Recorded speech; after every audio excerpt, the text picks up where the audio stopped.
We're going to be reviewing the plenary session this morning as well as this afternoon. I'm pleased to introduce our co-panelists here, Dr. Paul Bunn, of course, everybody knows. Now, I'm sorry, I'm missing my notes. That's okay, I'm Jill Feldman, Anna Fargo, and Dr. Xiao Yu. Yeah. So maybe I'll get started with the, just to review what was at the plenary this morning. We had fabulous presentations from 6 leaders in thoracic oncology. Dr. Charles Swanton talked about from bench to bedside, looking at circulating cell-free tumor DNA, and their work, which allows them to identify very small amounts of circulating free DNA in the blood, and this could be, in the future and even now, will be used to identify molecular recurrence prior to a clinical recurrence, and this would give the opportunity for lead time to initiate treatment before tumors become obvious. Also looking at post-operative cfDNA in the blood after surgical resection to identify those individuals who may not have been cured by their surgery and who would benefit from adjuvant therapy. Julie Bramer talked about host immunity, no longer a passive bystander. And of course, we've seen a lot of that at this conference about the role of immunotherapy in the treatment of lung cancer. And she talked about potential new developments in terms of personalized tumor vaccines, like taking tumor tissue from the patient and developing a vaccine, as well as looking at CAR T cells, which of course is already on the horizon. So lots of great stuff happening there. David Palma, who's a radiation oncologist, talked about beaming into the future and emphasized the importance of randomized clinical trials in radiation oncology, and we feel the same way about surgery. We kind of work in the same space, looking at localized therapies, and how it's very difficult to accrue patients to these sorts of trials, both from a radiation perspective as well as surgery. It's a little different than medical oncology, where you've got drug A, drug B, and they look the same. And I think that was a very important contribution, emphasizing the importance of randomized trials and having equipoise in entering patients onto trials. And of course, he also highlighted the new technology and techniques they're using in radiotherapy to make sure that the radiation is delivered to the tumor target, and using gated technology so that the beam only turns on when the target is in focus. Whereas in the past, the patient breathes and the target moves, and so that the tumor doesn't get the total dose. Yolanda Colson presented from the surgery side, and I think you might have noticed that there wasn't any discussion about taking out more bigger tumors and more stuff. It was more about how we can deliver care, decrease the barriers to care, improve access through using navigation, how we can deliver targeted chemotherapy using nanoparticles to target draining lymph nodes. She's done a lot of work on sentinel lymph node, and of course this has been used in breast cancer for years, but is only recently coming to thoracic surgery. Keith Kerr talked about it's all about the tissue. We can't do anything without our pathologists nowadays, and they're asked to do more and more and more. And he talked about the importance of multiplex immunohistochemistry, not just doing one test then another test, but doing all the tests all at once, particularly in adenocarcinoma. And this will only expand as we identify more targets. And lastly, Tetsuya Mitsudumo talked about the future of targeted therapy and how 20% of our adenocarcinoma patients don't have an identified targetable mutation, and obviously that's an area of unmet need, but I think that the future is bright for working to identify those targets so that we can identify drugs to go after those mutations. And already we're seeing some new activity with RET and so on So the future is bright, and I think we've seen that at this conference, that there's lots of hope, lots of new great therapeutic options for our patients, and they're living longer with lung cancer, and hopefully some of these new techniques and drugs and so on will improve their chance of not only just living with lung cancer, but being cured of lung cancer. And maybe I'll turn it over to Dr. Bunn. So I guess I am called an experienced clinician, and I was asked to say in the plenary session yesterday and today what I see are the most important take-home messages. So lung cancer is the leading cause of cancer death in the United States and in the world, in both men and women. And not only is it number one, it's way number one. So there are many, many more deaths from lung cancer than from any other cancer. The best thing to do, of course, is to prevent it and to find it early. And perhaps the most important thing that happened in this trial, in this meeting, is something called the Nelson trial, which is a randomized CT screening trial to try to find lung cancer early. And one of the most amazing things was in women who are at risk for lung cancer, the improvement in lung cancer mortality in women was overwhelming. Way, way more important than colonoscopy, mammography, or anything else. And women in the world need to know that if they're at risk for lung cancer, this wasn't for all women, it was for women at risk for lung cancer, that they should undergo annual CT screening. And in the developed countries, even though we know now that this is what should be done, screening rates are extremely low. And in the rest of the world, they're even lower. And so when we know something, we have to apply it, and applying CT screening, I think, is going to be incredibly important. Obviously, we've known for years that the immune system can eliminate foreign things, viruses, bacteria, and so on. We've been stymied at how the immune system doesn't recognize cancer enough to get rid of it, and we've made some incredible advances in our understanding. So the goal, of course, is to cure patients. And any new treatment we always apply to stage 4 disease first. And when it works, one of the questions is, can it cure more patients, especially with early stage? Because cure is what we're trying to do. We want to prevent, but if you get the disease, we want to cure it. And so yesterday, we heard that in stage 3, unresectable lung cancer, survival is markedly improved by the addition of an immunotherapy to standard chemotherapy and radiation therapy. And we also learned at this meeting about the number of trials that are looking at adding immunotherapy to surgery or radiation in stage 1 and 2. And we heard from Julie Bramer today about a trial that we have, which is to see if we can prevent high-risk lung cancer by using immunotherapy. And yesterday we learned that the most recalcitrant of all the tumors, small cell lung cancer, can have not only progression-free survival and overall survival improved by the addition of immunotherapy. So I agree with you. The take-home messages from this meeting are large. Many of them can be applied tomorrow and should be applied tomorrow. And our role is to find them, but also to apply them. Thank you, Paul. Jill, do you want to, your comments next? Me next, okay.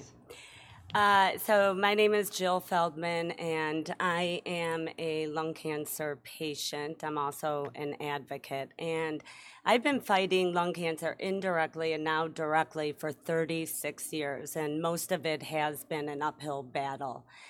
I lost my dad and two grandparents to lung cancer when I was 13, and then my mom and my Aunt Dee Dee died of lung cancer when I was in my 20s.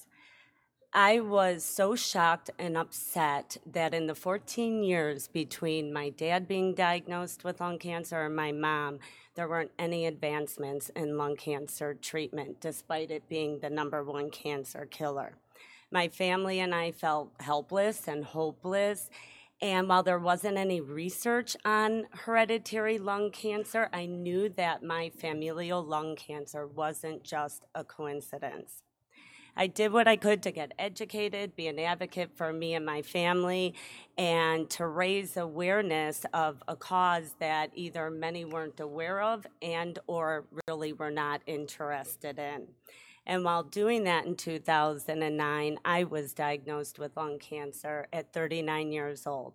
My kids were 6, 8, 10, and 12 at the time, and their only association with the disease was death. They were scared, and my biggest fear was becoming a reality. I was following in my family's footsteps, and there wasn't any real promising research that convinced me that the path would change. And for many years, especially when my family was diagnosed with lung cancer, the only distinction doctors could make was whether someone had small cell or non-small cell lung cancer. And there were 3 treatment options: surgery, chemotherapy, and radiation. And it wasn't even till after my dad and grandparents and around the time my mom was diagnosed that there was combination therapy. And still there was debate over whether to treat a patient because many times the toxicities were worse than the disease and the benefits from chemotherapy were very marginal. But in the past 10 years, developments in lung cancer research have truly galvanized the community. And I think someone said it perfectly yesterday on Twitter that the New England Journal of Medicine should now be the New England Journal of Lung Cancer. I thought that was great.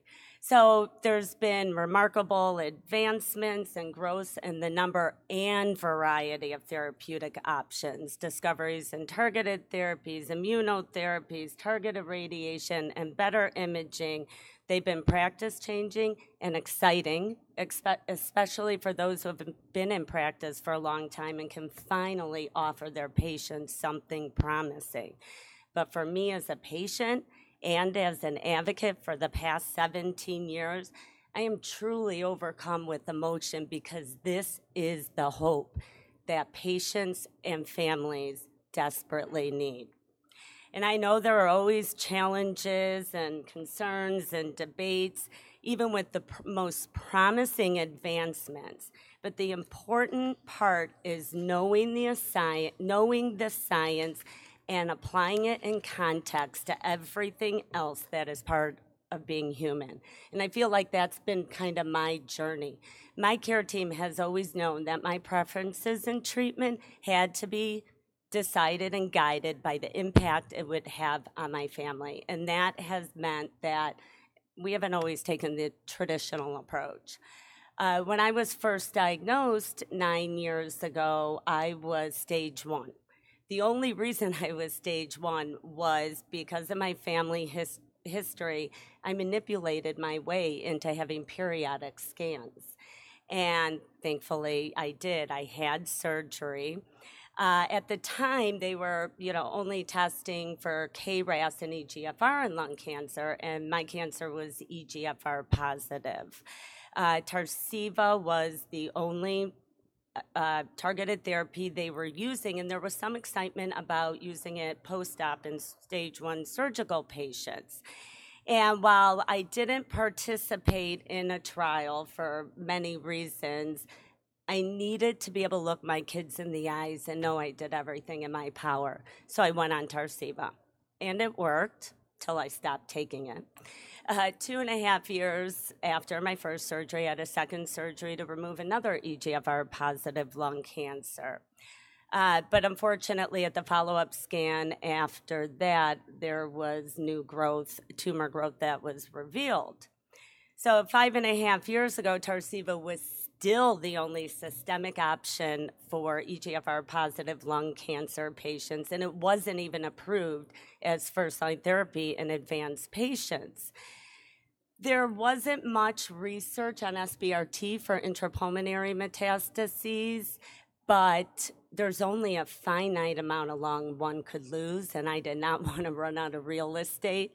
So my cure team and I decided that SBRT would be my best option. And I have been so fortunate for the past 5 years that it has really controlled the disease in my chest. And knowing I have options for systemic therapy in the future is so comforting and has literally been life-changing for me mentally. My dad died at 41 years old, 3 months after he was diagnosed with lung cancer. My mom died at 54, just 6 months after she was diagnosed with lung cancer. I can't help but wonder and wish how different things would be if there were these practice-changing developments in research. Maybe my dad would have lived 3 more weeks and see me graduate 8th grade, or even long enough to see me graduate high school. And maybe my mom would have lived 6 more months and been there for the birth of my daughter, or even long enough to meet all of her grandchildren. Those are the treasure milestones that were stolen from my parents and from me. And while early detection did not result in a cure for me, because of a better understanding of the biology of the disease, because of better treatment option, because of screening, because of, in large part, my team actually taking the science and applying it to me personally as a person in the context of my life, I saw my 4th and last child graduate 8th grade last year, and this May I will see my oldest graduate college. I have had the chance to live and see my children grow up, which is something my dad was never able to do. So when I look at these practice-changing developments, they're exciting, I know, for clinicians, but for us as patients and for our family, living to be there and experience those important milestones and moments in our lives are life-changing. So we must keep forging ahead so that more patients have the opportunity to live to raise their children. That was well said. I think we wanted to have the patients, for patients first. That was our opening theme of our opening plenary session. And Jill, you said it best. Thank you. Thank you. Now, Anna Fargo, maybe you could give your perspective from the younger clinician. Thank you. I'm a medical oncologist at Mass General, so I will comment on some of the practice-changing abstracts that were presented yesterday at the Presidential Symposium, and I'll go through them one by one. I think the first one that I'll mention is the Pacific trial, which was presented by Dr. Antonia. This is a trial that focused on patients with stage 3 unresectable non-small cell lung cancer who had been treated and did not have progression after concurrent chemotherapy and radiation. And until recently, our standard practice with these patients was to follow them with surveillance, scans and visits, and until at some point their cancer may or may not recur. So this study was designed to ask the question of whether these patients would benefit from the addition of the immune checkpoint inhibitor durvalumab following chemotherapy and radiation. And we had seen already data from this study showing a progression-free survival benefit. So I think based on this practice was already shifting towards the use of durvalumab in this setting, but as we all know, a PFS benefit may not necessarily translate into a survival benefit, and what we really hope to see is a true survival benefit for these patients. So the data that we saw yesterday really showed actually that there is really a survival benefit to adding durvalumab in this setting. This was a this group of patients was followed for a median of over 2 years, and the survival benefit to me was very substantial with a hazard ratio of 0.68, which is, I think, very clinically significant. I think that it will be very exciting to see how this benefit evolves over time, and whether there really, it looks like over a longer follow-up, there really is a group of patients who have very prolonged survival as a result of the addition of durvalumab. But nonetheless, I think based on the data that we've already seen at this meeting, to me, durvalumab is really now solidified as the new standard of care following definitive chemo-RT for stage 3 unresectable lung cancer. The next study I'll discuss is the IMpower 133 study presented by Dr. Liu, and this is a study focused on patients with extensive stage small cell lung cancer. These small cell lung cancer accounts for about 15% of all lung cancers, and has been a subtype in which we have seen very, very little progress. And in fact, our standard of care therapy to use frontline platinum etoposide for newly diagnosed patients has been the same therapy that we've been using for over 30 years for this disease. And there have been a number of randomized trials trying to improve outcomes for these patients, and really none of them have been positive until now. So this study asked whether the addition of the immune checkpoint inhibitor atezolizumab to standard of care 4 cycles of carboplatin etoposide provided a PFS benefit or an overall survival benefit. And there were over 400 patients included in this study, and it did meet its primary endpoints, and I think the most notable endpoint is the overall survival benefit. There was a hazard ratio of 0.7 for overall survival, which again, I would certainly consider clinically significant. Some of the landmark analyses were quite notable. So at the 12-month point, the survival was over 50%, 51.7% in the group that got atezolizumab versus 38.2% in the group that did not receive atezolizumab. So I think this, again, is clinically significant. I think it is practice-changing, and carboplatin etoposide with atezolizumab will, I think, move towards becoming one of the new standard of care first-line therapies for patients with extensive stage small cell lung cancer. I think the data were interesting. The response rates actually were virtually identical in both groups. And in fact, if you look at the Kaplan-Meier curves, the separation between the groups really appears to be happening after the completion of those 4 cycles of chemotherapy, and really as atezolizumab is continued into the maintenance phase. So there's certainly unanswered questions about really when the benefit of the atezolizumab is occurring. And as we know, there are also several other studies looking at immunotherapies, both in combination with first-line chemotherapy and in the maintenance setting. And those studies will report out over the next couple of years. And I think it'll be really exciting to see how this field evolves. But we're now clearly seeing a role for this drug, atezolizumab, in the frontline setting with chemotherapy for small cell lung cancer.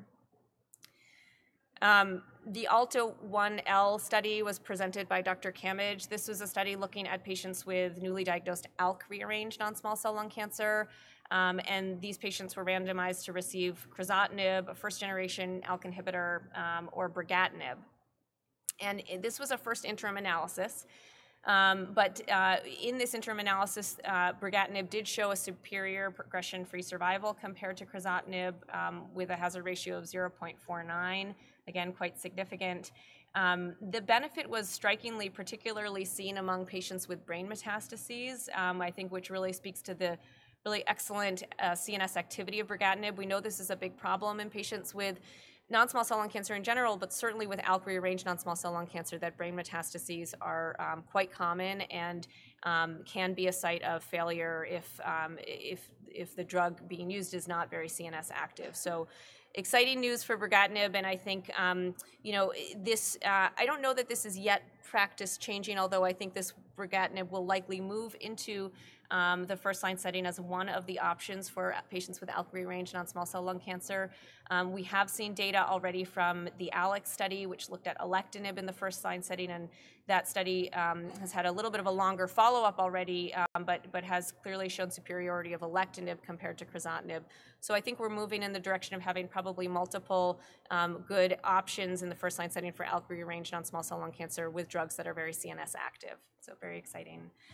And then moving to prevention, I think the Nelson study mentioned already by Dr. Bunn, very exciting to see this randomized control study showing a benefit for CT screening in high-risk populations versus standard of care. And it really echoes much of what we saw with the NLST trial, but now this Nelson trial was conducted in Europe, and I think really speaks to both confirming the benefit of CT screening in high-risk patients, both men and women, and moving this as what I hope will be standard of practice throughout the world.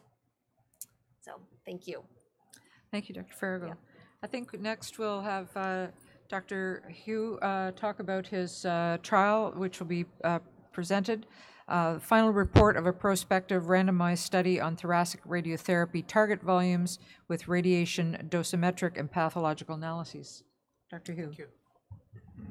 Thank you. I would like to express my gratitude towards the organizers for providing me this chance to attend the press conference. My name is Hu Xiu. I'm from the thoracic department of thoracic radiation oncology in Zhejiang Cancer Province in China. Frankly, this study may not be a hot one because it has nothing relationship with the immunotherapy and targeted therapy. But so I don't expect its publication on a big journal. But I do think it's an important study, especially for the radiation oncologists, because it addresses on two important questions regarding small cell lung cancer patients, limited stage small cell lung cancer patients who received chemotherapy before radiotherapy. Actually, there are controversies regarding the thoracic radiotherapy volumes in the last 20 years, maybe.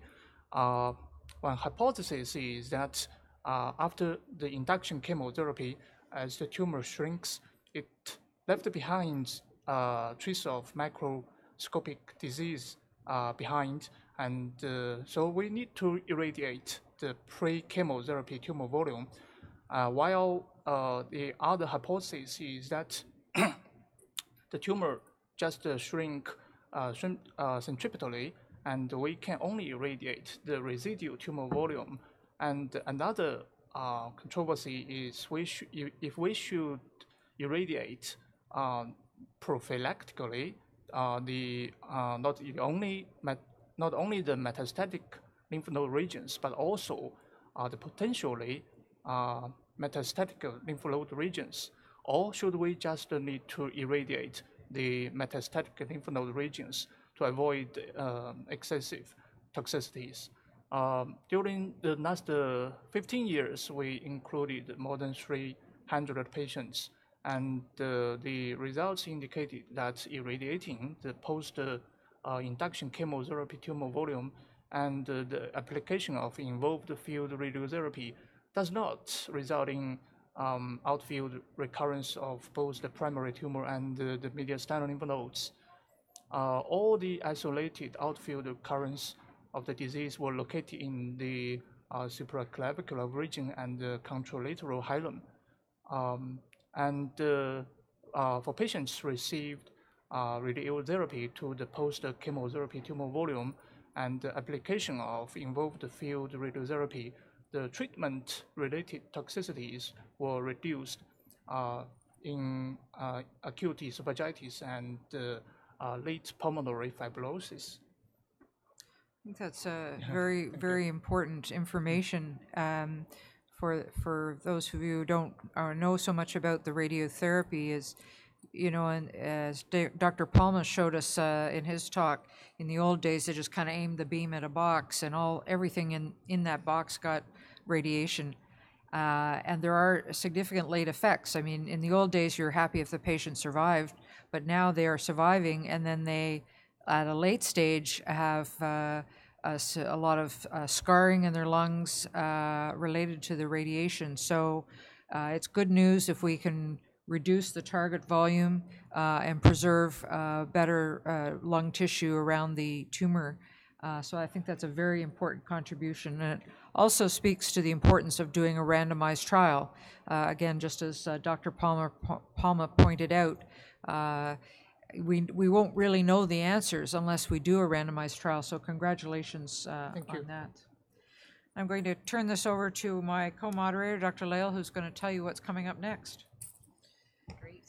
Well, thank you so much. So our closing plenary this afternoon includes a group of highly distinguished lung cancer specialists and researchers, and they're going to really help us take all of the great progress that we've made at this meeting and figure out how to take it home, how to put it into practice in practical terms to really take action against lung cancer. So we have Dr. David Gandera, who is the head of our IASLC Foundation and is at UC Davis. He's going to talk about some of the advances in immunotherapy that Dr. Farago has outlined. So in stage 3 non-small cell lung cancer patients with durvalumab, in our stage 4 or extensive stage small cell lung cancer patients with atezolizumab. And he's going to also talk a bit about biomarkers and a lot of his own very important work trying to use blood-based biomarkers, because we all know that tissue is such a challenge for our patients to give for some of this biomarker research.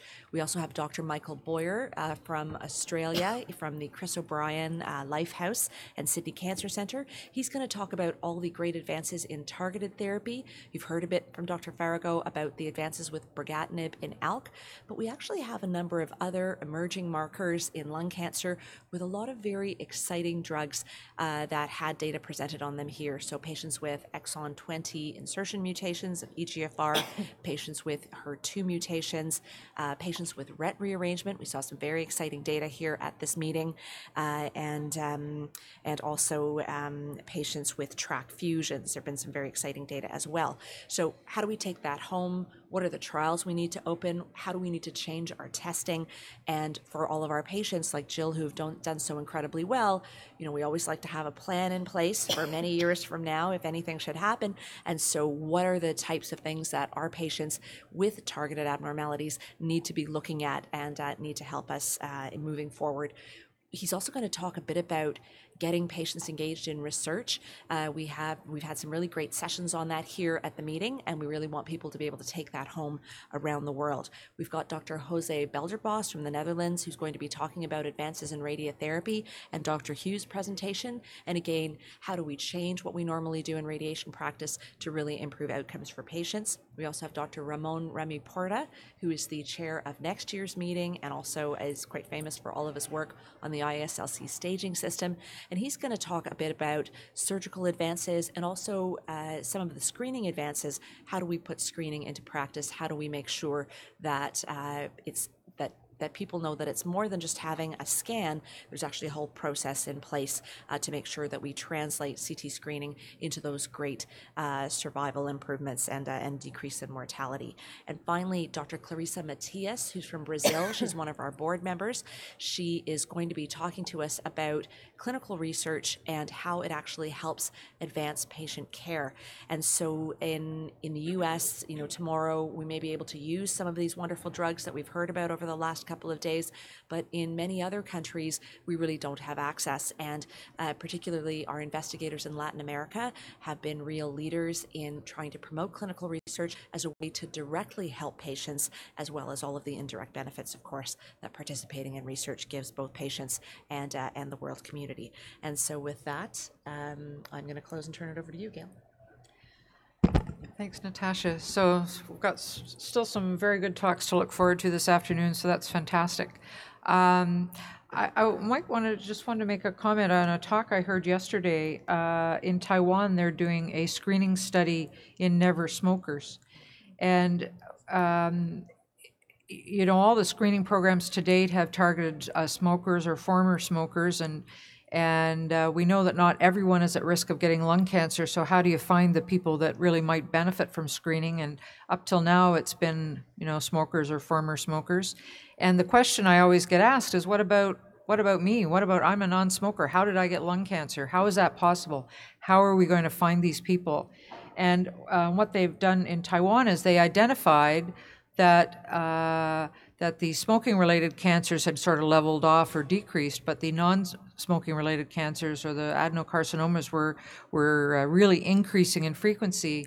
And they found they identified that there was a familial connection, and so they are now screening people who have a family history of lung cancer.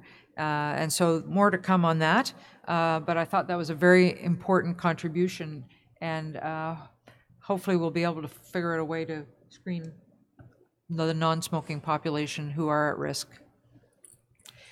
Any questions that we can answer?